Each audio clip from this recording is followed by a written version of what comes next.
acerca del evangelismo explosivo. Y me gusta como el pastor lo pone en las redes sociales, que dice capacitando a la iglesia.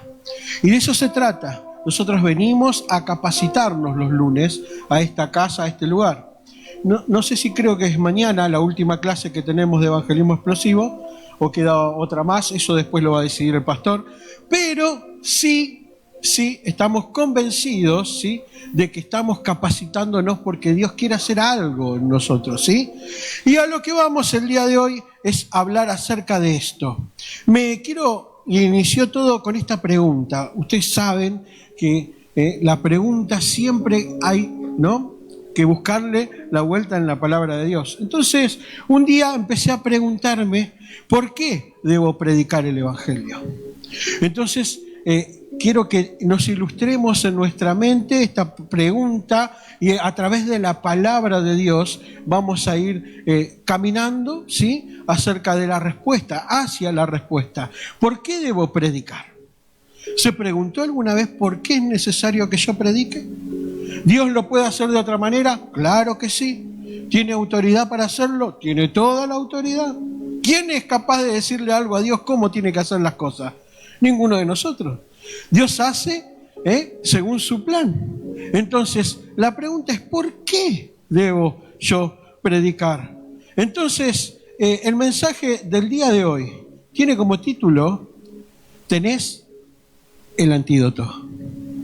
Y ahora vamos a desarrollar acerca de la importancia que tiene poder respondernos la pregunta de por qué tenemos necesidad de predicar el Evangelio. Y saben que hay algo que desde siempre, desde niño, y voy a contar una vivencia personal. Yo era niño y recuerdo que éramos chicos, somos tres, está Lorena, estoy yo y está Silvio, mi hermano menor. Y ya yo tenía 7, mi hermana tenía 8 y Silvio habrá tenido 2, 3 años. Y era verano y estábamos metidos dentro de la pileta. Pero antes de eso, por la mañana, estaba papá y mamá, y recuerdo que mi papá tenía una caja de herramientas. Y yo saqué de la caja de herramientas un enchufe. Era el enchufe con el cable cortado. Y yo le dije, papá, ¿qué pasa si yo enchufo esto? ¿Saben cuál fue la respuesta de mi padre? Deja eso ahí. ¿Pero qué pasa, papá, si yo lo enchufo? Deja eso ahí. ¿Vio cuando como papá decís, no hagas tal cosa, le decía a tu hijo? Y te dijo, ¿pero por qué? Porque yo lo digo. No le das ninguna explicación. Entonces, era verano, nos metimos en la pileta, estuvimos toda la mañana en la pileta, en la terraza de casa. Comimos, llegó la hora de la siesta, vamos a dormir. Todos a dormir, dijo papá. Mamá se fueron a sus habitaciones y nosotros, los tres, a la pieza. Y yo recuerdo que era chico y miraba, porque teníamos una cama cucheta, yo miraba la cama de mi hermana Lorena arriba y decía, había algo que decía, ¿qué pasará si yo lo enchufo? ¿Qué pasará si yo lo enchufo? ¿Y qué cree que hice? Me levanté, fui y enchufé. Cuando enchufé hizo ¡pum! Hizo la electricidad. ¿Qué cree que hice? Lo desenchufé, lo dejé en la caja de herramientas, fui y me acosté de vuelta y quedé ahí. Pero mire la misericordia de Dios, miren lo peligroso que podría haber sido para mí si hubiese quedado frito ahí nomás. Porque estaba descalzo, porque estaba, imagínense, todo mojado, húmedo. Imagínense lo peligroso. Y de cuánto me hubiese servido de que mi papá me diga, no lo hagas por tal y tal cosa. Entonces, desde ese momento, en mi corazón, dije, a partir de ahora, cuando yo le tenga que decir algo a mi hijo, se le voy a explicar por qué no. Y siempre fui así como papá. A mi hijo lo eduqué diciéndole el porqué de todas las cosas. Pero eso no todo es bueno, sino que a veces a veces me paso de la línea. Hay veces que ahora es grande mi hijo, ya es grande, ya es por cumplir 21 años ahora, un par de meses. Cumple 21 años, ya es grande. Y a pesar de que ya es grande, sigo explicando el porqué de las cosas, que por ahí son obvias. Sacá la ropa del lavarropa y extendela así, porque ustedes tendrían que leer mis mensajes de WhatsApp. toda una explicación cómo se tiene que extender la ropa. Estoy seguro de que mi hijo ni siquiera lo debe leer. Debe mirar así, no lo debe leer, porque ya sabe cómo soy. Pero ¿a qué voy? A no dejar nada lugar a dudas. Es algo que me encanta, es mi forma de ser. No me gusta dejar nada lugar a dudas. Se dice, se aclara y se termina el asunto. Soy así. Entonces, ¿a qué voy con todo esto? Que no hay que dejar lugar a dudas a nada. Yo tengo que saber por qué tengo que predicar. Yo tengo que entender por qué es necesario que pueda predicar el Evangelio. Entonces, yo al hacerme esa pregunta de por qué tengo que predicar el Evangelio, me nace una segunda pregunta. Todos entendemos de lo que es el pecado. El pecado es estar alejado de Dios, el pecado es echar una línea, estar fuera de línea, estar desenfocado, tirar al blanco y perder el lugar, que vaya mal la flecha. Eso significa el pecado. Estar desviado significa. El pecado significa estar desviado. Y creemos y entendemos, a pesar de que venimos, concurrimos a la iglesia y entendemos qué significa el pecado, o tenemos noción de lo que significa, ¿sí? Ahora, me nace una segunda pregunta.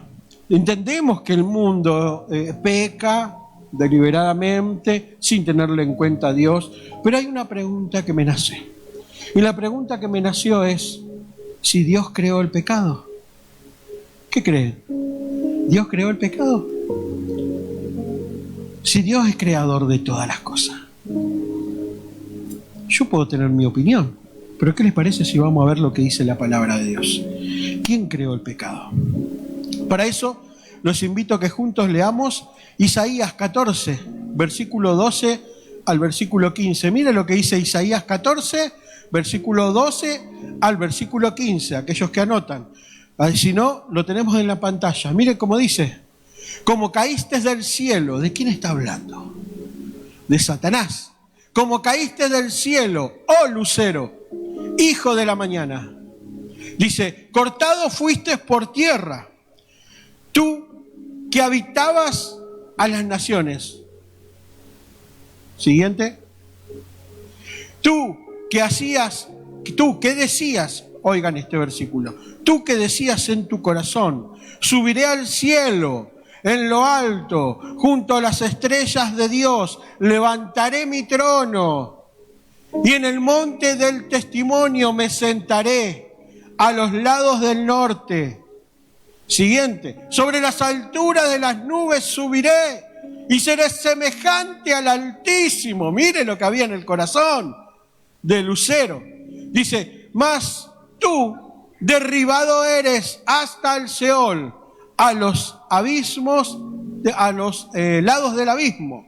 Hasta ahí fue derribado. Ahora, ese texto está aclarando de que Satanás, aquel Satanás que conocemos como Satanás, ¿sí?, fue expulsado. ¿Por qué fue expulsado del cielo? Veo que el primer versículo que leímos dice, fuiste caído del cielo. Está hablando de Satanás. ¿Por qué? Porque hubo rebeldía. ¿En dónde? Ahí dice que en su corazón. En el corazón de Satanás quiso usurpar el trono de Dios, quiso usurpar el lugar de Dios. Entonces, recuerde la pregunta: ¿quién creó el pecado? Para eso, seguimos leyendo Ezequiel 28, versículo 15. Si usted tiene tiempo, puede leer Ezequiel 28 y en los versos anteriores, creo que el 12, 13, 14 y más abajo también, Dios empieza empieza a describir, la palabra de Dios empieza a describir cómo fue hecho Lucero. Entonces empieza a decir que fue construido con preciosas, ¿sí?, preciosas perlas, con oro, con jaspe, con lo mejor fue creado. Fue creado con lo mejor que había y fue puesto en el Edén. Fue creado delante de la presencia de Dios de la mejor manera.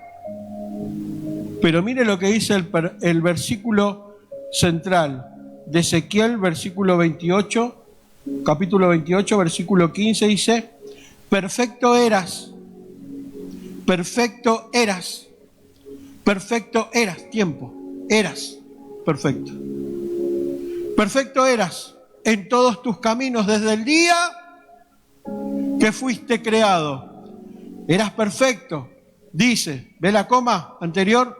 Hay algo que la palabra de Dios nos está diciendo acerca de Satanás. Dice que era perfecto. Y antes de la coma ahí lo cambia. Mire lo que dice, perfecto eras en todos tus caminos desde el día que fuiste creado, hasta que se halló en ti maldad. Entonces, Dios creó el pecado fue constituido en el corazón de Satanás. Satanás se rebela. Entonces Satanás, en el corazón de Satanás, es donde el pecado se origina, en donde empieza a rebelarse en contra de Dios. Recuerde la pregunta que nos hicimos al comienzo. ¿Por qué debo predicar? Vamos camino hacia esa respuesta. Pero tengo que entender qué es el pecado, de dónde viene, dónde se originó. Ahora entiendo, porque muchas veces, si yo diría que Dios creó el pecado, y estamos desvirtuando la cosa. Porque imagínense que yo puedo pensar, sí, Dios creó el pecado, porque Dios es creador de todas las cosas. Entonces, ¿qué quiso hacer Dios? ¿Qué quiso hacer Dios con nosotros? ¿Nos quiso poner a prueba? ¿Qué quiso de nosotros? Mis pensamientos se pueden zarandear o moverse. No, la palabra de Dios declara que el pecado fue constituido en el corazón de Satanás. ¿Saben por qué? Porque el Génesis declara que cuando Dios empezó a hacer la obra, dice, luego de hacer cada obra, ¿qué dice? Y esto que Dios había hecho era bueno. Entonces, en todo lo bueno que Dios creaba, no había nada malo. Entonces, ¿entendemos? El pecado fue constituido y el nacimiento del pecado está en el corazón de Satanás. Dios no creó el pecado. Por eso Génesis declara que todo lo que Dios creaba era bueno. Ahora, la historia no quedó ahí, sino que ya expulsado de los cielos, ¿sí? Satanás iba a arremeter contra lo que Dios más ama. ¿Y qué es lo que Dios más ama? Su creación, la humanidad. Entonces, Satanás iba a querer rebelarse. La revelación de Satanás, cuando fue expulsado de los cielos, con todos esos ángeles que son constituidos hoy como demonios, ¿sí? Iban a arremeter ¿contra quién? Contra la creación. Entonces en el huerto del Edén se empieza a gestar un plan, el plan del enemigo, lo que llamaría la mordedura de la serpiente. Ahora, estamos hablando del problema que hay. Entonces en el huerto del Edén, a través de la tentación, iba a morder a toda la humanidad, tan solo por odiar a Dios o lo que Dios más ama. Y es ahí que forma la serpiente, forma un plan donde tienta al hombre, tienta a la mujer, tienta al hombre y hace caer a toda la humanidad. Por eso Romanos 3:23 dice, por cuantos todos pecaron, están destituidos de la gloria de Dios. Por cuanto todos pecaron, están destituidos de la gloria de Dios. Ahí no dice por cuanto algunos pecaron, por cuanto este puñado de personas pecaron. No, la palabra en este texto está diciendo que absolutamente toda la humanidad necesita el antídoto a esa mordedura que pasó de generación en generación a toda la humanidad. Entonces necesitamos el antídoto. He aquí el problema.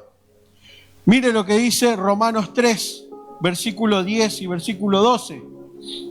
¿Cómo está escrito? No hay justo, ni uno, dice la palabra de Dios. No hay quien entienda, no hay quien busque a Dios. Todos se desviaron, a unas se hicieron inútiles. No hay quien haga lo bueno, no hay ni siquiera uno. Y no excluye aquí a algunos. Está hablando de la condición de la humanidad. Esa es la condición de la humanidad. Entonces, recuerde la pregunta que tenemos, central en nuestras mentes. ¿Por qué debo predicar el Evangelio? ¿Por qué? ¿Por qué me es necesario abrir mi boca? ¿Porque Dios lo manda? ¿Recuerdan? Porque yo podría decir, sí, porque Dios en el libro de Mateo, en Lucas también, tenemos la gran comisión. Y si Dios lo manda hay que hacerlo, sí, exactamente. Si Dios lo manda hay que hacerlo. Vayan y prediquen, hagan discípulos, sí, lo hacemos, entiendo. Pero tengo que entender por qué es necesario predicar el Evangelio. Y sobre todas las cosas, este es el problema central. La humanidad está perdida. Fue la humanidad entera mordida en el huerto del Edén. Y pasó ese veneno de generación en generación y la humanidad está perdida. Todo aquel que no acepta a Cristo en su corazón está perdido. No tiene esperanzas. Está condenado. Está muerto espiritualmente. Por eso, siempre recordan, cuando Nicodemo se encontró con Jesús, le dijo que era necesario nacer de nuevo. ¿Qué le estaba diciendo Jesús a Nicodemo? Nicodemo dijo, ¿cómo voy a hacer ahora, ya siendo un hombre grande, meterme en el vientre de mi madre? No, Jesús le estaba declarando que era necesario creer en Él para que pueda nacer espiritualmente. Aquello que estaba muerto, espiritualmente estaba muerto, necesitaba aceptar a Cristo en su corazón para poder pasar a vida. Es eso lo que Jesucristo le declara. Y eso es lo que cada uno de nosotros hicimos al llegar a Dios. Póngase un poquito en recordar cómo era antes de conocerlo el Señor. ¿Cuál era la vara moral que teníamos? ¿Me las hace? Se las pago. Esa era la vara moral. ¿Me la hizo? Le hago el doble. ¿Me lastimó? La lastimo el doble. ¿Me engañó mi esposa? La engaño 3, 4, 5, 6 veces más. Esa era la vara moral que teníamos antes de llegar a Cristo. ¿Robar? ¿Me robaste? Ahora te voy a robar el doble. Esa era la vara moral que teníamos antes de conocer a Jesús. ¿Por qué? Porque la vara moral del pecado está por allá abajo, en el piso. A nadie le importa nada. A nadie le importa nada. Sin embargo, nosotros que conocimos a Cristo, la vara, cada vez que vamos conociendo más a Dios, se va levantando la vara moral. ¿Sí? Porque le conozco a Dios y ya entiendo lo que le agrada y lo que no. Entonces, como quiero agradar a Dios por amor, la vara empieza a subir y empiezo a crecer en Cristo. Día a día, cada vez que más le conozco, más estudio, más leo, más escucho palabra de Dios, más hago lo que Él me dice que haga, la vara va subiendo y voy mejorando mi vida. Y de eso se trata el Evangelio. Pero ponete a pensar en aquel que está perdido. Y el Señor hoy quiere capacitarte, quiere que entiendas que debes ser ese rescatista espiritual para aquellos que están muertos. Aquellos que no conocen al Señor. ¿Y sabes qué? Esta es la condición. ¿Pero querés saber cuál es la solución? Miren lo que dice Romanos 5, versículo 12. Por tanto, como el pecado entró en el mundo, ¿vio? Esto es hablando de Génesis. Por tanto, dice, como el pecado entró en el mundo por un hombre, el pecado entró en el mundo por un hombre, y por el pecado, la muerte, así la muerte pasó a todos los hombres, por cuanto todos pecaron. ¿Vio? La palabra está diciendo, está declarando que la humanidad entera pecó en el Edén. Tenemos lo que conocemos en teología como el pecado original. Entonces necesitamos reconocer a Cristo en nuestras vidas, proclamar a Cristo en nuestro corazón para pasar de muerte a vida. Pero quiero ahora que ya entendemos la condición de la humanidad, quiero que juntos leamos el texto que ardió en mi corazón en el libro de Jeremías. Y en el libro de Jeremías, todos conocemos a Jeremías como el profeta llorón. ¿Pero por qué lo conocemos como profeta llorón? Por la condición de empatía que tenía. Si hay alguien en la palabra de Dios empático, que sentía, que se ponía en el lugar del otro, es Jeremías. Entonces veía la condición del pueblo, ¿y qué hacía Jeremías? Le era indiferente. No le era indiferente. Por algo dice que lo conocemos como el profeta llorón. No, Jeremías sufría, veía al pueblo, miraba hacia Dios y decía, me imagino, se dolía, sentía dolor por la condición del pueblo. Entonces nosotros también debemos imitar a Jeremías.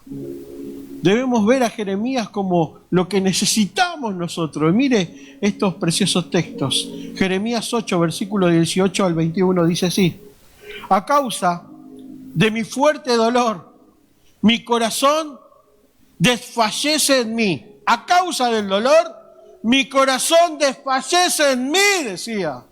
Imagínense la profundidad de lo que está diciendo el profeta. Mire cómo sigue diciendo: he aquí la voz de clamor de la hija de mi pueblo. He aquí la voz del clamor, se escucha cómo están clamando.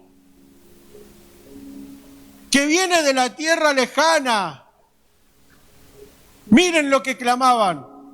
¿No está Dios, no está Jehová en Sión? ¿No está en ella su rey?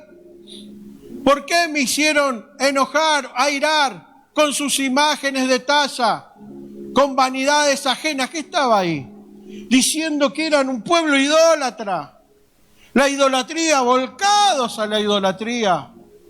Mire lo que sigue diciendo Jeremías: pasó la siega, terminó el verano y nosotros no hemos sido salvos. El tiempo pasó. El tiempo en el cual se debía cosechar se desperdició.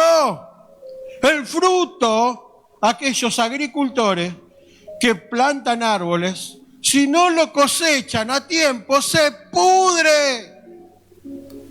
Mucha es la miel, pocos son los obreros.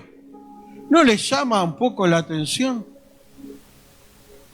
La cosecha está lista. ¿Qué vamos a hacer? Vamos a seguir haciendo la plancha, decía Jeremías. Pasó el tiempo y no fuimos salvados. Mire cómo sigue diciendo: quebrantando estoy por el quebrantamiento de la hija de mi pueblo. Entenebrecido estoy. Espanto me ha arrebatado. El dolor que sentía por aquel que estaba perdido. qué característica más preciosa que encuentro. Qué ejemplo más ilustrativo para estos tiempos. La semana pasada, cuando terminó una reunión, el pastor desde aquí adelante dijo: inviten a las personas. ¿Saben por qué? Porque nosotros cuando congregábamos en otro lugar, muchas veces no invitábamos personas a la iglesia porque nos daban vergüenza. Porque eran otras formas. ¿Qué quería ilustrar el pastor diciéndonos esto? Lo quería ilustrar acerca de la comodidad de esta casa, que hacemos lo que la palabra de Dios dice. No nos avergonzamos del Evangelio, pero no nos avergonzamos porque aquí no queremos traer gente para meterle la mano en el bolsillo. No estamos en busca de eso. Estamos en busca del corazón que tenía Jeremías. Queremos que se salven. No queremos que se pierdan. Esa es la característica de este ministerio. Por eso quiero que cada uno de nosotros tomemos y arda nuestro corazón, como ardía el corazón de Jeremías, por el perdido, por aquel que aún todavía no le conoce. Entonces, ¿sabes qué? Estás en el mejor lugar. Ponete la camiseta de la casa. Empezá a invitar. No sé cómo compartir el Evangelio, no sé. No conozco mucho de la palabra. ¿No conocés mucho? Me acuerdo de algo. Cuando nosotros congregábamos en Rafael Castillo y ellos estaban como líder del matrimonio, el pastor siempre nos decía: ustedes inviten. ¿Quiénes de ustedes no tiene un matrimonio que la está pasando mal? Te ponía a pensar así: ah, sí, mi hermana. Ah, sí, mi prima. Ah, sí, mi vecino. Ah, sí. Estaban rediscutiendo. ¿Quién no conoce? El pastor decía: bueno, invítalo. Vos traelo nomás. Dejalo acá y que después nos ocupamos nosotros, decía él. Claro, no era él, el Espíritu Santo. Pero vos traelo, siempre decía. ¿Y sabe qué pasaba? Se iba añadiendo gente al ministerio de una manera que ustedes si lo tendrían que haber visto. El ministerio de matrimonio eran dos gatos locos. Cuando agarra el ministerio Cristian y la pastora Ruth, de abajo de las baldosas salían personas. Éramos un montón de matrimonios. Llegamos a ser como 45 personas dentro de un aula. Impresionante lo que pasaba. ¿Y eso mismo qué significa? Muchas de esas personas conocían a Jesús a través de que uno los invitaba. Vení, te voy a llevar a un lugar.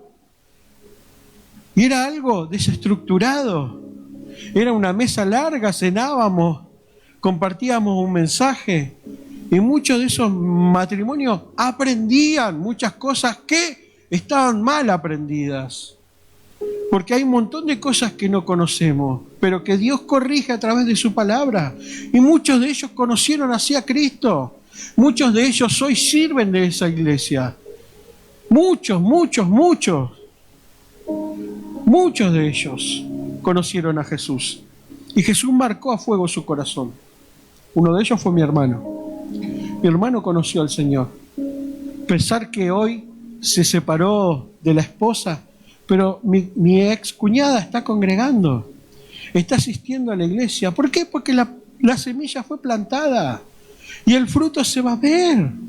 Entonces siempre comparta, siempre invite.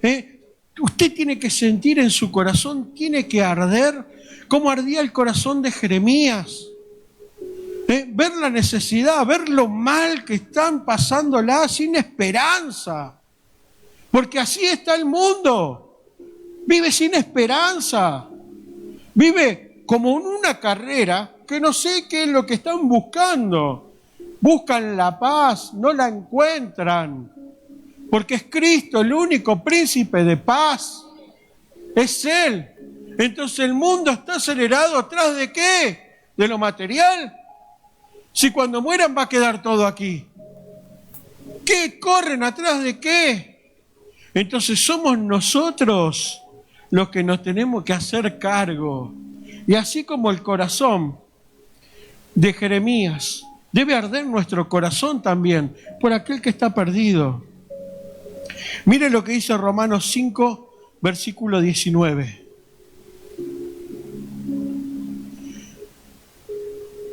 Porque así como por la desobediencia de un hombre, los muchos fueron constituidos pecadores, así también por la obediencia de uno, los muchos serán constituidos justos.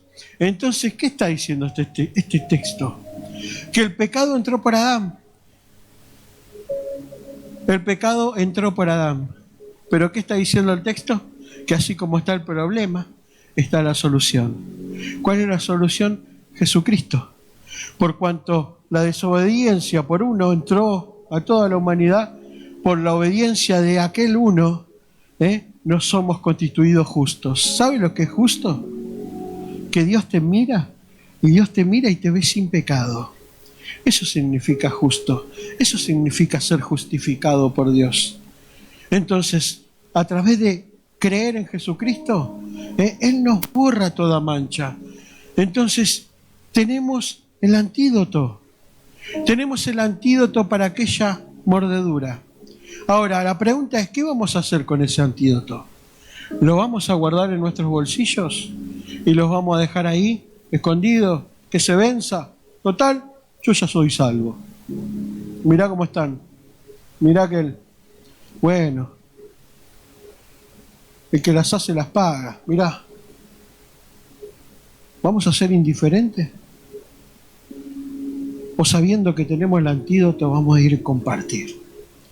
La palabra de Dios declara que tenemos un tesoro en vasos de barro. Cada uno de nosotros somos el vaso de barro. Pero la palabra de Dios dice que tenemos un tesoro dentro. Ese tesoro es Cristo. Tenemos que compartir. Pero ¿sabes qué? Hay urgencia en esto. Hay urgencia en esto. Y eso es lo que debemos entender esto. Hay urgencia en compartir el Evangelio. Ahora, debemos compartir lo que tenemos, ese tesoro que está dentro de nuestro corazón. Tenemos el antídoto en nuestras manos. Tenemos el antídoto. Ahora la pregunta es, ¿qué vamos a hacer con él? ¿Lo vamos a dejar vencer? ¿O vamos a orar diciéndole al Señor que ponga durante esta semana personas que necesiten a Cristo para que podamos compartirle? No sé cómo, no sé acerca del plan de salvación, no importa. Contale tu testimonio. Decís, ¿sabes lo que Cristo hizo en mi vida? Te invito, vení. Y ya le digo, esta iglesia no está buscando crecer para meterle la mano en el bolsillo a nadie, no. Entendemos así como el corazón de Jeremías ardía. Es eso. Y cada uno de nosotros se debe identificar de esta manera. Por eso nos estamos capacitando los lunes. Cada lunes que nos capacitamos durante este tiempo es por esto mismo. Que podamos compartir el mensaje. Que podamos invitar a las personas que nos rodean. Que sabemos que se están perdiendo. ¿Qué vamos a hacer? ¿No vamos a hacer nada? ¿Vamos a mirar para otro lado? ¿Vamos a decir yo ya soy salvo? Bueno, ellos se la buscan. No debemos pensar así. Debemos tener ojos con misericordia, con empatía, con amor al prójimo, porque es lo que Dios nos manda. Dios nos manda. Entonces, como conclusión, ¿por qué tengo que predicar el Evangelio? La pregunta que me hice al inicio. ¿Por qué tengo que predicar el Evangelio? Porque tengo el antídoto. El antídoto es Jesucristo. ¿No dice la palabra de Dios que estas son las buenas nuevas de salvación? Buenas nuevas. Es Evangelio. El Evangelio son buenas nuevas. ¿Las buenas nuevas qué son? Buenas noticias. ¿La buena noticia cuál es? Que Cristo dio la vida para limpiar todos tus pecados, para que puedas acceder a la vida eterna. Ese es el mensaje. No le busquen más vuelta. Es ese. Cristo esto es lo que quiere hacer. Salvar al perdido. Salvar a aquel que la está pasando mal sin esperanza. Y nos debemos identificar con el corazón que tenía Jeremías. Con ese corazón. Y concluyo con este último texto. Porque si yo les pregunto ahora, ¿cuántos aman la venida del Señor? ¿Cuántos esperan la venida del Señor? Todos vamos a levantar la mano y decir amén, amén, amén. Es así, porque es cierto. Todos amamos la venida del Señor. Miren lo que dice Mateo 24:14. Y será predicado este evangelio del reino en todo el mundo para testimonio a todas las naciones. Y ahí recién vendrá el fin. Mateo, el libro de Mateo, capítulo 24, habla absolutamente de todas las señales antes del fin. Pero este texto a mí me marca que si yo amo o deseo la venida del Señor, debo predicar el Evangelio. Debo predicar el Evangelio. No porque esto acelere los tiempos ni nada. No estoy diciendo algo que no esté dentro de la palabra de Dios. Porque los tiempos de la venida del Señor no los conoce nadie. Pero me debe urgir. ¿Sabe lo que Pablo le decía a su discípulo Timoteo? Predica la palabra a tiempo y fuera de tiempo. Pero no termina ahí. Sino que le dice, haz obra de evangelista. ¿Por qué cree que le dice eso Pablo? ¿Porque tenía interés que Timoteo se guarde lo que conocía? No. Hace lo mismo que hice yo, Pablo le estaba diciendo literalmente. ¿Qué hizo Pablo? Toda la vida se la pasó hablando de Cristo luego de convertirse. Entonces, ¿qué le estaba transmitiendo a su discípulo Timoteo? Hacé la obra de evangelista. Predicá a tiempo y fuera de tiempo. ¿Qué le estaba diciendo en castellano, en el lucardo actual? No pierdas tiempo, dale, metele, te urge. Ahora, si tenemos el antídoto y sabemos que la mordedura de la serpiente en el Edén hizo que la humanidad caiga, la pregunta es, cuando te muerde una serpiente, ¿no te urge darle el antídoto?